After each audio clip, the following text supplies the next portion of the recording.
more people in prison in this country, both in absolute numbers and as a percentage, than any other country in the world. And there are some very large countries in the world with some very repressive regimes.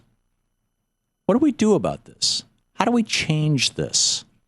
Bryon Johnson thinks he has a solution, or pieces of a solution. He's the author of More God, Less Crime, Why Faith Matters and How It Could Matter More. It's published by templetonpress.org. Bryon, welcome. Thank you, Tom. Good to be here. Your book, I thought one of the best pieces of your book was in the page 212, this great chart about the challenge that ex-prisoners have to re-enter into the community.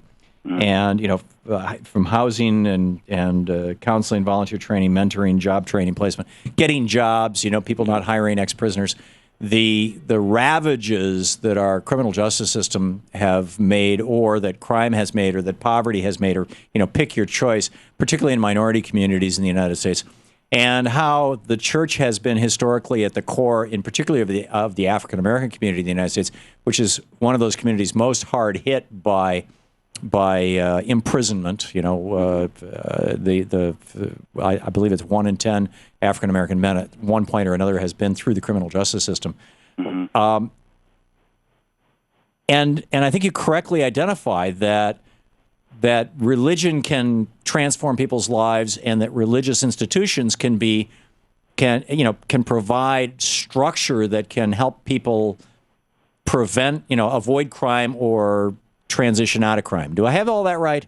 You do have it right. And what you're saying there is a problem that's so complicated that I think too many people want to make it a simple one.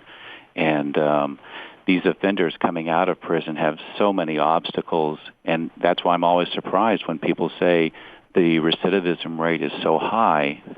For me, I always am amazed that the recidivism rate isn't higher when you consider so many obstacles that they have to confront.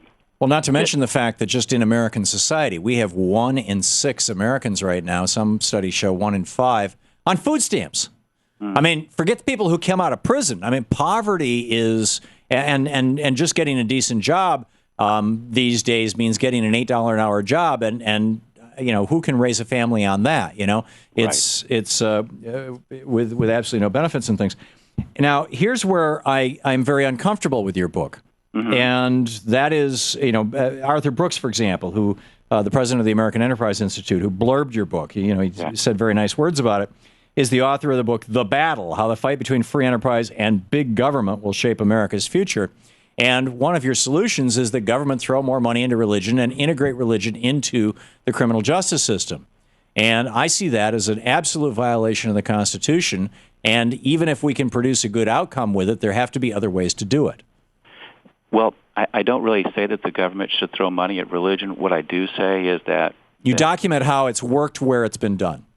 Well, what I document is where religion works, and it's usually done by volunteers, that they make a vital contribution, and they should be allowed to make that contribution. So what I'm arguing is that partnerships should be encouraged, but I'm not saying that religion should be funded by the government. I don't argue that at all.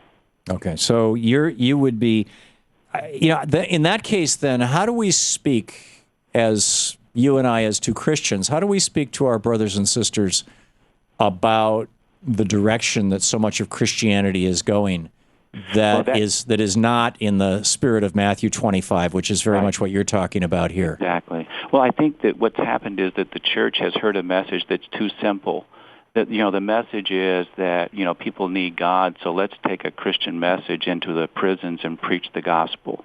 And what I'm arguing is that that's totally inadequate. Yeah, you're saying it's really ultimately about community. It's about the community. I mean, and, I think it's an easy thing for someone to think, well, these people need help. I'll just go into a prison.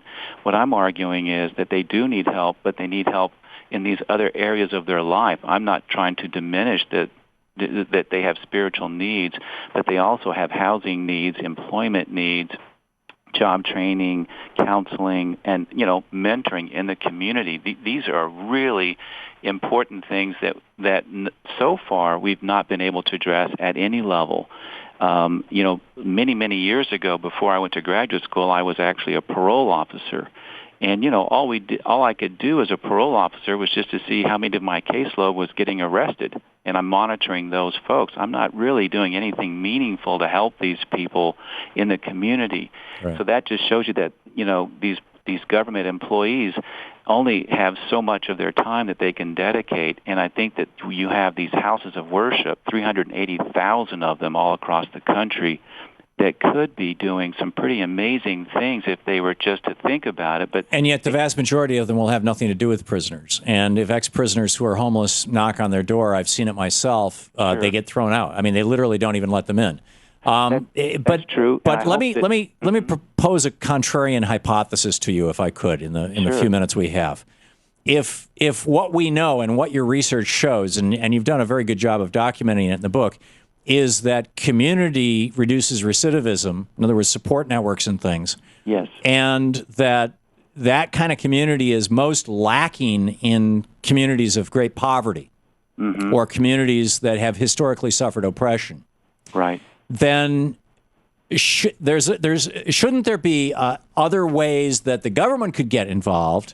And wasn't frankly this the essence of LBJ's Great Society, that the government can come in and say, okay, we're going to help build community by giving you jobs, by stimulating the economy, by providing a social safety net so that people don't have to resort to crime and end up in prison in order to just make it from day to day. And, rather than doing it through religious institutions. I mean, can this not be done by secular institutions as it is done in virtually every European country? Well, I don't know that it's worked. Here at least it hasn't worked, and so that's. I don't think we've ever really seriously tried it. Well, I don't know. I think that we have. I don't think we have any success. That's why I'm saying. Well, the Great Society cut poverty in half in 4 years, and when poverty is cut, you have not just recidivism goes down, but initial crime goes down. We did our program for a week from Denmark, and we spoke with several people involved in the Danish government, with regard to crime and criminals. And there is there's such a social safety network there that people don't feel like they have to resort to crime. I mean, they have free health care no matter what. They can get food no matter what. They can get housing no matter what. And the government does what it's the employer of last resort in many ways. Mm-hmm. Well, I'm not an authority on crime rates in Europe, but I do know this. Some of the statistics that float around on imprisonment from a number of countries really have issues with validity. I mean, I've heard this statement before, and I heard you mention it at the outset, that, we lock up more people per capita. The reality is the data that comes from so many of these other countries cannot even be trusted. So it's really an unclear picture how we stack up with many of these countries. Well, I won't disagree with that. Certainly countries like Burma and North Korea. Right. But that said, we have too many people in prison. I think that's absolutely right. And we have too few options for people when they get out of prison. And then we've got about a third of the states who want to say, and when you get out of prison, by the way, you can't even vote. You're not even a member of society. That's right. And this is fundamentally wrong. Well, one of the things that I have found is that when I've interviewed these guys, which I've done for 20 years, the thing that's most important is having someone with them, a mentor to help them.